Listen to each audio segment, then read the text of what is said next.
আলোচনা বাদ দিয়ে রাজপথে নামা গণতন্ত্রের জন্য শুভ নয় বলে মনে করেন বিএনপি মহাসচিব মির্জা ফখরুল ইসলাম আলমগীর।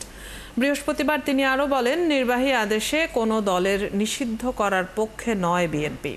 অন্যদিকে যারা নির্বাচনী পরিবেশ নষ্ট করবে তারাই ক্ষতিগ্রস্ত হবে বলে মন্তব্য করেছেন বিএনপির স্থায়ী কমিটির সদস্য আমির খসরু।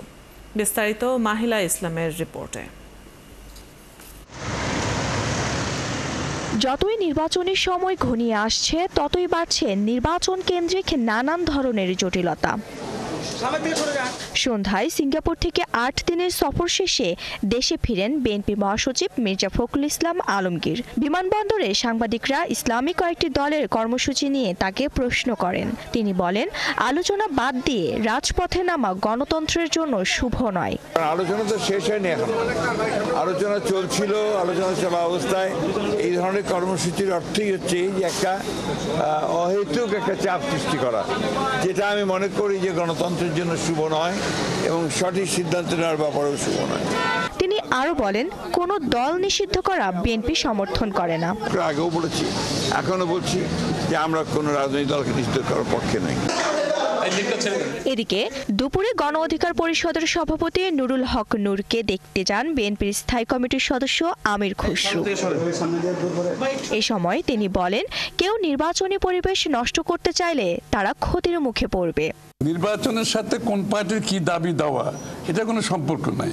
তাদের দাবি দেওয়া থাকতেই পারে, সেই দাবি দেওয়া নিয়ে তারা জনগণের কাছে যেতে হবে, জনগণের ম্যান্ডেট নিয়ে সংসদে আসবে, পাশ করতে পারবে। কিন্তু নির্বাচনী প্রক্রিয়ার সাথে এগুলো কোনো সম্পর্ক নেই। কেউ যদি অস্থিতিশীল করতে চায় তাদেরকে রাজনৈতিকভাবে এটার জন্য ক্ষতিপূরণ দিতে হবে। পিআর পদ্ধতির ভোটের জন্য জনগণের ম্যান্ডেট দরকার বলেও জানান বিএনপির এই শীর্ষ নেতা। কিন্তু সেই চাওয়াটা জনগণের কাছে যেতে হবে নির্বাচনের মাধ্যমে। মাহিলা ইসলাম, ৭১, ঢাকা।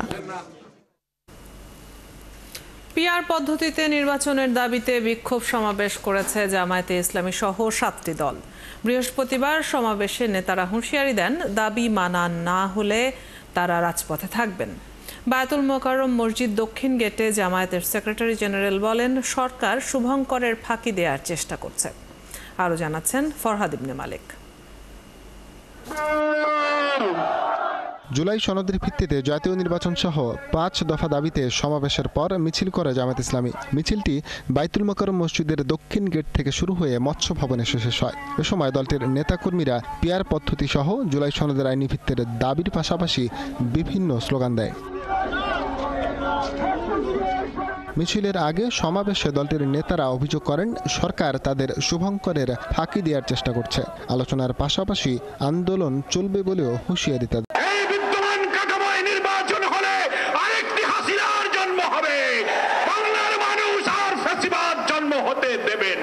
আলোচনার টেবিলে যাচ্ছি, কিন্তু সে আলোচনার সফলতার মুখ দেখছি না। মনে হয় কোন চাপের মধ্যে পড়ে সরকার একটি শুভঙ্করের ফাঁকির দিকে যাচ্ছে। এদিকে বায়তুল মোকাররমের উত্তর গেটে সমাবেশ করেছে ইসলামী আন্দোলন। দলটির নেতারা বলেন, গণঅভ্যুত্থানের আকাঙ্ক্ষা পরিত্যাগ করলে সরকারের পরিণতি ভালো হবে না। তো সবার সম্মিলিত সরকারকে জাতীয় সরকার বলা হয়, আর পিআর পদ্ধতিতে তো সমস্ত দলে, সমস্ত মতে, সমস্ত আদর্শের মানুষগুলি সংসদে যাবে। কাজে সেহেতু বিএনপির বক্তব্য অনুযায়ী তো পিআর সিস্টেমের নির্বাচনের প্রয়োজন। যদি উপরের ইঙ্গিতে আপনি পিআর সিস্টেম নির্বাচন দিতে গড়িমসি করেন, তাহলে জনগণ ঐক্যবদ্ধভাবে আপনাকে বাধ্য করবে পিআর সিস্টেম নির্বাচন দেওয়ার। এদিকে প্রেস ক্লাবের সামনে সমাবেশ করেছে বাংলাদেশ খেলাফত আন্দোলন, খেলাফত মজলিস এবং বাংলাদেশ নেজাম ইসলাম পার্টি। আমরা চাই এই সরকার আমলে বাস্তবায়িত করা শুরু হোক, কার্যকর করা হোক। একই দাবিতে বিকেলে বিজয়নগর পানির ট্যাঙ্কের সামনে সমাবেশ করে জাতীয় গণতান্ত্রিক পার্টিও। ফরহাদ ইবনে মালিক, ৭১, ঢাকা। রাজপথে নয়, ঐকমত্য কমিশনের আলোচনাতেই সমঝোতা হবে বলে আশা করছে অন্তর্বর্তী সরকার। বৃহস্পতিবার ইসলামী দলগুলোর কর্মসূচি নিয়ে প্রশ্ন করলে এমনটা জানান প্রধান উপদেষ্টার প্রেস সেক্রেটারি শফিকুল আলম। তিনি আরও বলেন, এদিন উপদেষ্টা পরিষদে নির্বাচনের সময়ে দায়িত্বে অবহেলা করলে শাস্তির বিধান রেখে আইনের খসড়া অনুমোদন করা হয়েছে। আরও জানাচ্ছেন মোহন ইসলাম। ইসলামী দলগুলোর রাজপথে নামার ঘোষণা নিয়ে বেশ কয়েকদিন ধরেই উত্তপ্ত রাজনীতির মাঠ।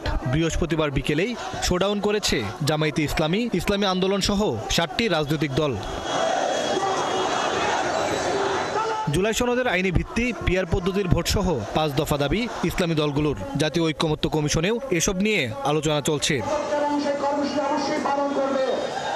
অন্তর্বর্তী সরকারও আশা করছে সমঝোতা হবে ঐক্যমত্য কমিশনেই। কনসেনসাস কমিশনের সাথে যে আলোচনা সেটা এখনো চলমান এবং আমরা আশাবাদী যে কনসেনসাস কমিশনের সাথে পলিটিক্যাল পার্টির যে আলোচনা, সে আলোচনাই একটা সবকিছুর শান্তিপূর্ণ সমাধান দিবে। তিনি আরও জানান, এদিন উপদেষ্টা পরিষদের বৈঠকে 2টি অধ্যাদেশের খসড়া চূড়ান্ত অনুমোদন দেওয়া হয়েছে। এর একটিতে নির্বাচনের সময় দায়িত্ব অবহেলার কারণে সাজার বিধান রাখা হয়েছে। নির্বাচন কমিশনে যারা দায়িত্ব পালন করেন নির্বাচন কাজে, তাদের কাজে অ্যাকাউন্টেবল করা এবং তাদের শাস্তির বিধান রাখা। আগে যেরকম শাস্তির ক্ষেত্রে অনেক পুরো বিষয়টা স্পষ্ট ছিল না। আর এনবিআর এর আইন সংশোধনের মাধ্যমে বাস আমদানি আরও সহজ হবে বলেও জানান তিনি। যারা বাস কিনবেন বা বাসের ইম্পোর্ট করে আনবেন তাদের জন্য ফাইনাল অ্যাসেসমেন্টের আপনার ট্যাক্সেশনটা ইজিয়ার করা হয়েছে। রাজনৈতিক দলগুলো সরকারের অংশীজন হওয়ায় জাতিসংঘে মিশনে যাচ্ছে বলেও জানান প্রেস সেক্রেটারি। পলিটিক্যাল পার্টিগুলো আমাদের অংশীজন। মোহন ইসলাম, 71, ঢাকা। নতুন রাজনৈতিক দলের নিবন্ধন নিয়ে সিদ্ধান্ত আগামী সপ্তাহের শুরুতেই। বৃহস্পতিবার এমনটা জানান নির্বাচন কমিশন সচিব। তিনি আরও বলেন, গেজেট আকারে প্রকাশ করা আসনের সীমানা পরিবর্তনের আর সুযোগ নেই। এদিকে প্রবাসীদের জন্য পোস্টাল ভোট বিডি নামে অ্যাপ চালুর কথা জানায় ইসি। ফারজানা আক্তারের প্রতিবেদন। দুপুরে নির্বাচন ভবনে ব্রিফিংয়ে পোস্টাল ব্যালট, সংসদীয় আসনের সীমানা নিয়ে সহিংসতা, রাজনৈতিক দল ও দেশি বিদেশি পর্যবেক্ষক সংস্থান নিবন্ধনের অগ্রগতি নিয়ে কথা বলেন ইসির সিনিয়র সচিব আক্তার আহমেদ। জুলাই গণঅভ্যুত্থানের পর 147টি রাজনৈতিক দল নিবন্ধনের জন্য ইসিতে আবেদন করে। এদের মধ্যে প্রাথমিকভাবে উত্তীর্ণ হয় 22টি। তাদের ভাগ্য জানা যাবে আগামী সপ্তাহের শুরুতেই। আগামী রোববার অথবা সোমবার যেদিন কমিশন মিটিং হবে, কমিশন মিটিং এটা সিদ্ধান্ত করবে। সংলাপের বিষয়টা আপনার কমিশন অনুযায়ী সিদ্ধান্ত হবে। বাগেরহাটে সংসদীয় আসনের সীমানা নিয়ে সহিংসতাকে অনাকাঙ্ক্ষিত বলে মনে করছে নির্বাচন কমিশন। ইসি সচিব বলেন, আইন অনুযায়ী গেজেট প্রকাশ করার সীমানার পরিবর্তনের সুযোগ নেই। সংক্ষুব্ধ হলে রিট করেছেন। এখন আইনেটা হচ্ছে যে 7 ধারায় বলা আছে যে এটা কোনো আদালতে গ্রহণযোগ্য না, কিন্তু রিট তো একটা মৌলিক অধিকার এবং আমাদের মহামান্য আদালত এটা অ্যাকসেপ্টও করেছেন। কাজে আমার মনে হয় না যে এই ব্যাপারে আমার আইনের ব্যাখ্যা দেওয়ার সুযোগ আছে। তিনি জানান, প্রবাসীদের ভোটের জন্য একটি অ্যাপ চালু করা হবে। অ্যাপের নামটা হচ্ছে পোস্টাল ভোট বিডি। অ্যাপটা এখনো পর্যন্ত লঞ্চ হয়নি, কিন্তু আমরা অ্যাপটাকে কমিশন থেকে মোটামুটিভাবে সম্মতি দেওয়া হয়েছে যে এই অ্যাপ নামটা হবে এই অ্যাপ। তো এই অ্যাপটা হচ্ছে যে ভোটাররা যারা প্রবাসে আছেন তারা এনআইডির মাধ্যমে এইটা অ্যাক্সেস করবেন। আক্তার আহমেদ আরও জানান, নির্বাচনী সরঞ্জামের 70% সংগ্রহ করা হয়েছে, বাকিগুলো পাওয়া যাবে সেপ্টেম্বরের মধ্যেই। আমাদের নির্বাচন সামগ্রী সংগ্রহের ব্যাপার, যেটা প্রস্তুতির একটা অংশ। ফারজানা আক্তার, 71, ঢাকা। গণঅভ্যুত্থানের আগেই ডক্টর মোহাম্মদ ইউনূসকে সরকার প্রধান হওয়ার প্রস্তাব দেয়া হয় বলে জানিয়েছেন এনসিপি আহ্বায়ক নাহিদ ইসলাম। বৃহস্পতিবার আন্তর্জাতিক অপরাধ ট্রাইব্যুনালে শেখ হাসিনার বিরুদ্ধে সাক্ষ্য দেওয়ার সময় এই তথ্য জানান তিনি। আর 1 বছরেও গুম খুনের বিচার না হওয়ায় ক্ষোভ প্রকাশ করেছেন নাহিদ। আরও জানাচ্ছেন নিবিড় সাহা। মানবতাবিরোধী অপরাধের মামলায় এদিন সোয়া 2 ঘন্টা সাক্ষ্য দেন জুলাই অভ্যুত্থানের প্রধান সমন্বয়ক নাহিদ ইসলাম। ট্রাইব্যুনালে তিনি বলেন, শেখ হাসিনার পতনের আগেই ডক্টর ইউনূসকে সরকারের দায়িত্ব নেয়ার প্রস্তাব দেয়া হয়। আমরা যেহেতু 3রা আগস্ট এই সরকার পতনের সিদ্ধান্ত নিয়েছি 1 দফা, ফলে এই সরকারকে আমরা আর মেনে নিচ্ছি না। আমাদের একটি নতুন সরকারের জন্য তখন থেকেই পরিকল্পনা হচ্ছিল। সেই প্রেক্ষাপটেই আমরা ডক্টর মোহাম্মদ ইউনূসকে প্রাথমিকভাবে আমরা ভেবে নিয়েছিলাম, যদি আন্দোলন সফল হয়, যদি এই সরকারকে আমরা উৎখাত করতে পারি, তাহলে নতুন সরকারের প্রধান হিসেবে হয়তো আপনাকে দায়িত্ব নিতে হতে পারে। আমরা সেই প্রস্তাব আপনাকে দিয়ে রাখছি। জুলাই হত্যাযজ্ঞের দায়ে শেখ হাসিনা, আসাদুজ্জামান খান কামাল ও পুলিশের ঊর্ধ্বতন কর্মকর্তা এবং মাঠ পর্যায়ে জড়িতদের কঠোর শাস্তি চেয়েছেন নাহিদ ইসলাম। 1 বছরেও গুনখুমের সঙ্গে জড়িত বিভিন্ন বাহিনীর সদস্যরা গ্রেফতার না হওয়ায় ক্ষোভ প্রকাশ করেন তিনি। প্রধানমন্ত্রীর দপ্তরে আমাদেরকে নিয়ে যে আমরা সমঝোতা করেছি, এরকম একটা দৃশ্য জনগণকে দেখাতে চেয়েছিল। আমরা তখন অনশন শুরু করি। আমি নিজে গুম কমিশনে অভিযোগ দায়ের করেছি।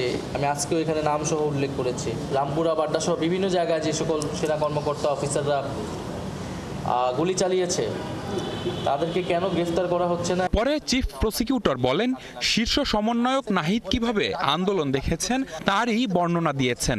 অপরাধ প্রমাণে ভূমিকা রাখবে। এই মামলার বিষয়বস্তুর মধ্যে আসামিদের কোথায় কি ভূমিকা ছিল সেই বিষয়গুলো তিনি অত্যন্ত স্পষ্ট করে তুলে ধরেছেন। সেগুলো এই মামলা প্রমাণের ক্ষেত্রে অবশ্যই অসম্ভব রকমের গুরুত্বপূর্ণ ভূমিকা পালন করবে। হয়তো আরও একজন সাক্ষী বাড়তেও পারে। রামপুরায় 2 জনকে হত্যা ও কার্নিশে ঝুলে থাকা আমির হোসেনকে গুলির মামলায় সাবেক ডিএমপি কমিশনার হাবিবুর রহমান হাবিব সহ 5 জনের বিচার শুরুর আদেশ দিয়েছেন ট্রাইব্যুনাল 1। আর ট্রাইব্যুনাল 2-এ আশুলিয়ায় 6 মরদেহ পোড়ানো এবং 1 জনকে হত্যা মামলায় 3য় দিনের সাক্ষ্য গ্রহণ হয়। নিবিড় সাহা, 71, ঢাকা। ঐকমত্য কমিশনের সকল প্রস্তাবনায় সব দল একমত হবে এমন ধারণা থেকে বের হওয়ার আহ্বান জানিয়েছেন বিএনপির স্থায়ী কমিটির সদস্য ডক্টর আব্দুল মঈন খান। বৃহস্পতিবার এক আলোচনায় তিনি আরও বলেন, যে প্রক্রিয়ায় সংস্কার চলছে তারও সংস্কার প্রয়োজন। আর উপদেষ্টা ফাউজুল কবির দাবি করেন, স্বচ্ছতা নিশ্চিতে সরকার কাজ করছে। আরও জানাচ্ছেন সুফিয়ান ফারাবি। নিরাপত্তা, দুর্নীতি ও জ্বালানি নিয়ে সেন্টার ফর গভর্নেন্স স্টাডিজের এই আলোচনা সভা। এতে যোগ দেন রাজনৈতিক ও নাগরিক সমাজের প্রতিনিধিরা। বাংলাদেশের জন্য সম্ভাব্য নিরাপত্তা ঝুঁকি, দুর্নীতি ও জ্বালানি নিয়ে সংকটের কথাগুলো তুলে ধরেন বক্তারা। নির্বাচনী অঙ্গন দুর্বৃত্তায়িত হয়ে গিয়েছে। নির্বাচনী অঙ্গনকে পরিচ্ছন্ন করতে হবে যদি আমাদের রাজনৈতিক স্থিতিশীলতা নিশ্চিত করতে হয়। আগামী 6-7 মাস সময় আছে, আরও কিছু করেন, জনগণের মধ্যে একটা আস্থা সৃষ্টি হোক, যাতে আগামী দিনে অন্তত আপনাদের নেতৃত্বে যে সরকার হয়েছে এইটাকে আমরা বলবো বাংলাদেশের একটা স্বর্ণ যুগ না, মানে স্বর্ণ 1.5 বছর আপনারা করে গেছেন, সেটা একটা আমাদেরকে ব্যবস্থা করে দেন। আর জ্বালানি উপদেষ্টা ফাউজুল কবির খান বলেন, শুধু বিগত সরকারের দুর্নীতি নিয়ে পড়ে থাকার সময় নেই। সরকারকে আমরা আর এই দায় থেকে এই যে কলঙ্ক, এই কলঙ্কের সঙ্গে আমরা জড়িত দেখতে চাই না। তো ওই জন্যই যে অনেকে খুব হতাশ যে কিছুই হচ্ছে না, এইসব বুড়ো বড় লোক কি করে না করে, কোনো কিছু জানে না, বুঝে না, কিছু না। আমরা কিন্তু আন্তরিকভাবে চেষ্টা করতেছি যে অন্তত যে অবস্থায় জুলাই আগস্টে যে অবস্থায় ছিল সেই অবস্থায় যাতে উত্তরণ হয় এবং সেই অবস্থায় যাতে ফেরত যেতে না হয়। অনুষ্ঠানে বিশেষ অতিথির বক্তব্যে বিএনপির স্থায়ী কমিটির সদস্য ডক্টর আব্দুল মঈন খান বলেন, সুশাসনের প্রতি অঙ্গীকারাবদ্ধ তার দল। তবে সংস্কারের সকল প্রস্তাবে সব রাজনৈতিক দলের ঐক্যমত গণতন্ত্রের জন্য সুখকর নয়। সব বিষয়ে এটা নিশ্চিত করতে চাই, যে কারণে আজকে আমরা দেখতে পাচ্ছি যে একটি জুলাই ঘোষণা আমরা দিয়েছি, কিন্তু জুলাই সনদে এখন আমরা একমত হতে পারিনি। তাহলে কি দাঁড়াচ্ছে? আমরা তাহলে সব বিষয়ে এখনো কিন্তু ঐক্যমত্যে আসতে পারিনি। আমার বক্তব্যটা কিন্তু আলাদা। আমি বলছি যে এটা কেন আমরা ধরে নিচ্ছি যে জাতীয় সব বিষয়ে আমাদের ঐক্যমত্যে আসতে হবে। অনুষ্ঠান সঞ্চালনা করেন সেন্টার ফর গভর্নেন্স স্টাডিজের প্রেসিডেন্ট জিল্লুর রহমান। সুফিয়ান ফারাবি, 71, ঢাকা। 18তম শিক্ষক নিবন্ধন পরীক্ষার ফল পুনর্মূল্যায়নের দাবি জানিয়েছেন চাকরি প্রত্যাশীরা। তাদের অভিযোগ, ভাইভাতে চরম দুর্নীতি হয়েছে। আর কর্মসূচির 3 দিন পার হলেও কেউ তাদের সাথে যোগাযোগ করেনি। জাতীয় প্রেস ক্লাব সংলগ্ন ফুটপাতে অনশন করছেন এনটিআরসি নিবন্ধনের লিখিত পরীক্ষায় উত্তীর্ণ কয়েকজন। বিস্তারিত জানাচ্ছেন শাহরিয়ার ইমতিয়াজ। 2 সন্তানের এই জননী গেল 3 দিনের অনশনে অসুস্থ হয়ে রাজপথে আছেন শয্যাশায়ী হয়ে। লিপিয়ারার মতো যারা অনশনে আছে তাদের একটাই দাবি, 18তম শিক্ষক নিবন্ধন পরীক্ষার ফল পূর্ণ মূল্যায়ন ও সবাইকে সনদ প্রদান। আমাদের একটাই দাবি সনদ চাই। আর আমরা এখানে যতদিন যাবৎ অনশন করছি এর ভিতরে আমাদের সাথে কোনো সরকারের উপমহল থেকে এখনো কোনো আশ্বাস বা আমাদেরকে এখনো কেউ দেখতে আসেনি। আমাদের দ্রুত দাবি মেনে সনদ প্রদান করে আমাদের অনশন ভাঙার ব্যবস্থা করুন। লটারির ভাইবা হয়েছে, কোনো বোর্ডে 30 জনের মাঝে 29 জনকে ফেল করায় দেওয়া হয়েছে, কোনো বোর্ডে 30 জনের মাঝে 29 জনকে পাস করিয়ে দেওয়া হয়েছে। ঘটনায় এ বছরের জুন মাসের 18তম শিক্ষক নিবন্ধন পরীক্ষার চূড়ান্ত ফল প্রকাশ করে বেসরকারি শিক্ষক নিবন্ধন ও প্রত্যয়ন কর্তৃপক্ষ NTRCA, যেখানে উত্তীর্ণ দেখানো হয় 60,521 জনকে। পরে 23 জুন প্রকাশিত সংশোধিত ফলাফলে আরও 113 প্রার্থীর নাম তালিকায় যুক্ত করা হয়। ফল প্রকাশের পরই অভিযোগ ওঠে ভাইবাতে অনিয়ম ও বৈষম্যের আশ্রয় নেওয়া হয়েছে। ভাইবাতে ওনারা বোর্ডে বোর্ডে বৈষম্য করেছে, যেখানে একটা বোর্ডে 30 জন অংশগ্রহণ করেছে, সেখানে 29 জন ফেল, 1 জন পাস। আমি কত পেয়ে পাস করলাম আর আপনি কত পেয়ে ফেল করেছেন এই জিনিসটা উল্লেখ করা নাই। সুতরাং এখান থেকে প্রমাণিত হয় রিটার্ন মার্কের ভিত্তিতে সার্টিফিকেট দেওয়া হয়েছে। পরিকল্পিতভাবে আমাদেরকে বাদ দেওয়া হয়েছে। গত 3 দিনের এই অনশনে অসুস্থ হয়ে পড়েছে চাকরি প্রত্যাশীরা। শিক্ষকরা কেন এখানে রাস্তায় এসে কান্না করতে হবে? আমরা কি পড়াশোনা করছিলাম রাস্তায় এসে কান্না করার জন্য? আমরা রাস্তায় রাস্তায় ঘুরে বেড়াচ্ছি, আমাদের কোনো সমাধান হচ্ছে না। দাবি আদায় না হওয়া পর্যন্ত আমরণ অনশন চলবে এমনই হুঁশিয়ারি দিয়েছেন এই চাকরি প্রত্যাশীরা। শাহরিয়ার ইমতিয়াজ, 71, ঢাকা। দৈনিক মজুরি ও প্রকল্প ভিত্তিক ঠিকাদার প্রথা বাতিল না করলে কঠোর আন্দোলনের হুঁশিয়ারি দিয়েছেন আউটসোর্সিং ঐক্য পরিষদ নামের একটি সংগঠন। তাদের অভিযোগ, অনেক প্রতিষ্ঠানই 3 থেকে 6 মাস ধরে কর্মীদের বেতন দিচ্ছে না। শ্রম ভবনের সামনে 20 দিন ধরে অবস্থান করছেন তারা। আরও জানাচ্ছেন মোহাইমিনুল খান অপু। ঠিকাদারের জাতাকলে অনিশ্চিত বিভিন্ন প্রতিষ্ঠানের 6 লাখ আউটসোর্সিং কর্মী বলে অভিযোগ করা হয় এই আলোচনা সভায়। এ সময় ভুক্তভোগীরা তুলে ধরেন তাদের চাকরি হারানো সহ নানা সমস্যার কথা। একটা শ্রমিক যখন 1 বছর বেতন না পায়, তার সংসারটা চলে কি করে? আমরা খাই কি? আমরা কি চুরি করব না ডাকাতি করব? আমাদেরকে বিনা কারণে চাকরিচ্যুত করা হয়। আউটসোর্সিং কর্মচারী ঐক্য পরিষদের নেতারা হুঁশিয়ারি দেন, দাবি আদায়ে প্রয়োজনে মহাসমাবেশ করা হবে। আপনারা প্রস্তুত থাকুন, ঢাকায় সবচেয়ে বড় জামায়াত করতে হবে এবং মহাসমাবেশের প্রস্তুতি নিন। এবার আমরা প্রয়োজনে কাফনের কাপড় নিয়ে ঢাকায় ফিরে আসব এবং যে পর্যন্ত আমাদের দাবি বাস্তবায়ন না হব সেই পর্যন্ত প্রয়োজন আমরা জীবন দিতে প্রস্তুত। সরকার এবং শ্রমিক দুইজনের মাঝখানে যে একদল রক্তচোষা যোগ বসে আছে, যারা শ্রমিকের রক্তটা চুষে নেয়, শ্রমিকের টাকাটা চুষে নেয়, ওই যোগটাকে সরান। শ্রমিক বিপ্লব ঘটনার মধ্য দিয়ে হলেও আমরা এই দাসপ্রথা বিলুপ্ত করে তারপরে আমরা রাজপথ ছাড়বো। তারা অন্যায়ভাবে চাকরিচ্যুতদের পুনর্বহাল সহ সকল পাওনা দ্রুত পরিশোধ করার তাগিদ দেন বক্তারা।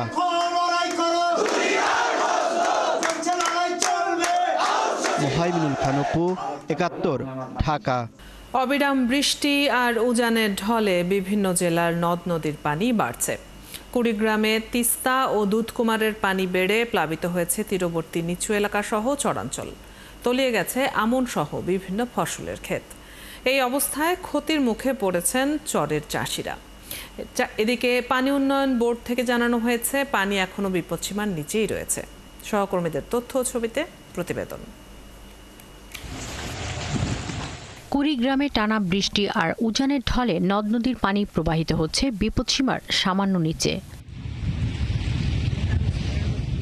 রাজারহাটের মাঝেরচর এলাকার চাষি তাজউদ্দিন বলেন, এরই মধ্যে তার প্রায় 2 একর জমির আমন ক্ষেত পানিতে তলিয়ে গেছে। একই অবস্থা বিভিন্ন ফসলের ক্ষেতের। বন্যার পানিতে আমরা অনেক ক্ষেত গাড়ছি, এই ক্ষেতে অনেক পানি হয়েছে। পানি ক্ষেতগুলো সব আর কয়েকদিন পানি থাকলে সব ক্ষেত নষ্ট হয়ে যাবে। হাঁস মুরগি গরু ছাগলে খুব অসুবিধায় আছি, আর 2-4 দিন থাকলে আমাদের অনেক ক্ষয়ক্ষতি হবে আর কি। উজানে ভারী বৃষ্টির কারণে আগামী 2 দিন তিস্তা, ধলা ও দুধকুমারের পানি বাড়তে পারে। এতে নদীর পানি বিপদসীমা পার হয়ে তলিয়ে যেতে পারে নিচু এলাকা। বন্যা আশ্রয় কেন্দ্র সহ অন্যান্য যা যা প্রস্তুতি, সকল বিষয় নিয়ে আমরা সতর্ক আছি। এছাড়াও মানুষকে তাৎক্ষণিকভাবে সাহায্য করার জন্য যা যা দরকার সব ধরনের প্রস্তুতি আমাদের আছে। জেলা পানি উন্নয়ন বোর্ডের তথ্যে দুধকুমার নদীর পানি বেড়ে নাগেশ্বরী উপজেলার পাটেশ্বরী পয়েন্টে পানি প্রবাহিত হচ্ছে বিপদসীমার 7 সেন্টিমিটার নিচে, আর তিস্তার পানি কাউনিয়া পয়েন্টে কিছুটা হ্রাস পেয়ে বইছে বিপদসীমার 18 সেন্টিমিটার নিচে। লালমনিরহাটে কমতে শুরু করেছে তিস্তার পানি। তিস্তা ব্যারেজ পয়েন্টের নিচু অঞ্চলের বসতবাড়ি থেকে পানি নেমে যাওয়ার কারণে বাড়িতে ফিরতে শুরু করেছেন অনেকেই। তবে চতুর্থ দফা বন্যায় ক্ষতি হয়েছে রূপা আমন সহ শাকসবজির। আমরা ঋণ নিয়ে কিছু আবাদ করছি, আবাদ করার পরে আবার বন্যা আসি, আবার খেয়া গেল, আবার গাড়লাম। আমন ধান গাঁততে যখন গাড়া খায় তখনই পানি আসে, গাড়িয়ে নাই খেয়ে গেল, তিস্তার পানি খোয়া গেল। আমরা 2 বার গাড়লাম, পানি উন্নয়ন বোর্ড থেকে জানানো হয়েছে আগামী 2 দিন তিস্তার পানি বাড়ার শঙ্কা না থাকলেও ধরলা সহ অন্যান্য নদীর পানি বিপদসীমার কাছাকাছি যেতে পারে। আমাদের বন্যাটা হয় এটাকে আমরা ফ্লাশ ফ্লাড বলি। হঠাৎ উজান থেকে পানি আসলো, পানি ঢুকে গেল, আবার হয়তো নেমে যাচ্ছে, কিন্তু অন্যদিকে আবার দেখেন যে আমাদের কিন্তু খুব একটা বৃষ্টিপাত নেই। আজকেও কিছুটা বৃষ্টি হয়েছে রাতে এবং সকালবেলা। গাইবান্ধায় টানা বৃষ্টিতে জনজীবন ব্যাহত হচ্ছে। গত 3 দিনের টানা বৃষ্টিতে জনজীবন বিপর্যস্ত গাইবান্ধায়। সকাল থেকে রাত অবধি বৃষ্টিতে তৈরি হয়েছে জলাবদ্ধতা। খুব হয়ে গেল, 3 দিন থেকে বৃষ্টি, আবার শুনেছে সব তলে গেল, আর কি করি খাবো আমরা? এত বৃষ্টি হলে পরে আমাদের তো জমি ক্ষয়ক্ষতি হয়ে যাচ্ছে। এদিকে ক্ষেত খামারে পানি জমে ফসলের ক্ষতির পাশাপাশি আমন সহ সবজির ক্ষেত তলিয়ে যাওয়ায় শঙ্কায় চাষিরা। এমনকি পুকুর ডুবে মাছ ভেসে যাওয়ার ভয়ে আছেন মৎস্য চাষিরাও। শাকিলা শম্পা, ৭১। রাজশাহী বিশ্ববিদ্যালয়ে হল সংসদ নির্বাচনে মোট ৩৯ জন প্রার্থী বিনা প্রতিদ্বন্দ্বিতায় নির্বাচিত হয়েছেন। এছাড়া মনোনয়ন সংগ্রহ না করায় 3টি হলে 1টি করে পদ শূন্য থাকছে। প্রধান নির্বাচন কমিশনার অধ্যাপক এফ নজরুল ইসলাম এসব তথ্য নিশ্চিত করেছেন। এদিকে নারী শিক্ষার্থীদের মতে বিভিন্ন রকমের হয়রানি বা সাইবার বুলিংয়ের মতো ঘটনার বিচার না হওয়ায় এবারের নির্বাচনে তাদের অনেকেই অংশ নেননি। মেহেদি হাসানের তোলা ছবিতে রাশিদুল হক রুশোর প্রতিবেদন। যে কোনো আন্দোলন সংগ্রাম বা দাবি আদায়ের আন্দোলনে রাজশাহী বিশ্ববিদ্যালয়ের নারী শিক্ষার্থীরা সবসময় এগিয়ে ছিল। তবে এবার রাকসু নির্বাচনে নারীদের সেই স্বতঃস্ফূর্ত অংশগ্রহণ নেই বলে মনে করছেন বেশিরভাগ শিক্ষক শিক্ষার্থীরা। কারণ নির্বাচন কমিশনের তথ্য অনুযায়ী বিজয় 24 হল থেকে 3 জন, মুন্নুজান থেকে 1 জন, রোকেয়া হলে 6 জন, তাপসী রাবিয়া হলে 3 জন, বেগম খালেদা জিয়া হলে 10 জন, রহমতুন্নেসা হলে 9 জন এবং জুলাই 36 হলে 7 জন বিনা প্রতিদ্বন্দ্বিতায় বিজয়ী হচ্ছেন।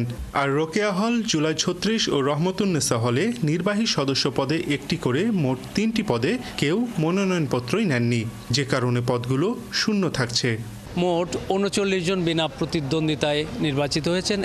প্রতিদ্বন্দ্বী ছিল না বিধায় তো বিনা প্রতিদ্বন্দ্বিতায়, যেমন 4 জন সদস্য নির্বাচিত হবে, সেখানে ক্যান্ডিডেট হয়েছে 3 জন অথবা 4 জন। নারী প্রার্থীরা বলছেন শুধু নির্বাচন নয়, নারীদের জন্য প্রতিটি ক্ষেত্রেই পরিবেশ এখনো মসৃণ হয়নি। তাই আত্মসম্মানের কথা ভেবে নারীরা নেতৃত্বে আসতে চান না। নির্বাচন কমিশন এবং আমাদের ব্যর্থতা বলা চলে যে আমরা রাকসুর গুরুত্বটা শিক্ষার্থীদেরকে বোঝাতে পারিনি, ফলে এখানে এইরকম একটা সংকট দেখা যাচ্ছে। যেন 24 ঘন্টা এমন একটা নিরাপত্তার বেষ্টনী থাকে যে আমি মেয়ে হয়ে যদি রাত 2টার সময় বাইরে বের হই কোনো কারণবশত, তখন যেন আমাকে 2 বার ভাবতে না হয় আমার ক্যাম্পাসের মধ্যে আমি নিরাপদ কিনা। তবে শুধু রাকসু বা বিশ্ববিদ্যালয় নয়, প্রতিটি ক্ষেত্রে নারীদের এগিয়ে নিতে না পারলে সমাজ পিছিয়ে পড়বে জানিয়ে নারীদের এগিয়ে নিতে যার যার দায়িত্ব পালনের পরামর্শ দেন শিক্ষকরা। তো রাকসু নির্বাচনের ক্ষেত্রে নারীদের প্রার্থিতা কমের এই কারণটা যদি সত্য এটাই হয়ে থাকে তো সেটা আশাব্যঞ্জক নয়।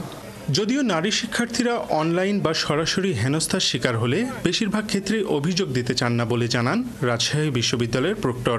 দেখা যাচ্ছে যে লিখিত অভিযোগ আমাদের কাছে আসছে না। এ পর্যন্ত আমি বলতে পারি মাত্র 2টা অভিযোগ, লিখিত অভিযোগ আসছে সাইবার বুলিং সংক্রান্ত। 2টা অভিযোগ আসার সঙ্গে সঙ্গে আমরা একটা এখানে পুলিশের সাইবার সেলে আমরা পাঠিয়েছি।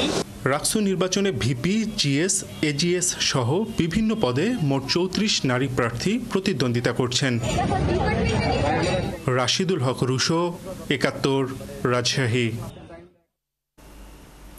শপথ নিলেন জাহাঙ্গীরনগর বিশ্ববিদ্যালয় কেন্দ্রীয় শিক্ষার্থী সংসদ ও হল সংসদের নবনির্বাচিত প্রতিনিধিরা। শপথের শুরুতেই স্মরণ করা হয় প্রয়াত সহকারী অধ্যাপক জান্নাতুল ফেরদৌসকে। পালন করা হয় 1 মিনিট নীরবতা। এ সময় সবাইকে সাথে নিয়ে শিক্ষার্থীদের জন্য কাজ করার কথা জানান জাকসুর নেতারা।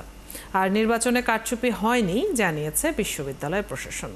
রায়ান বিন আমিনের তথ্য ও ছবিতে প্রতিবেদন।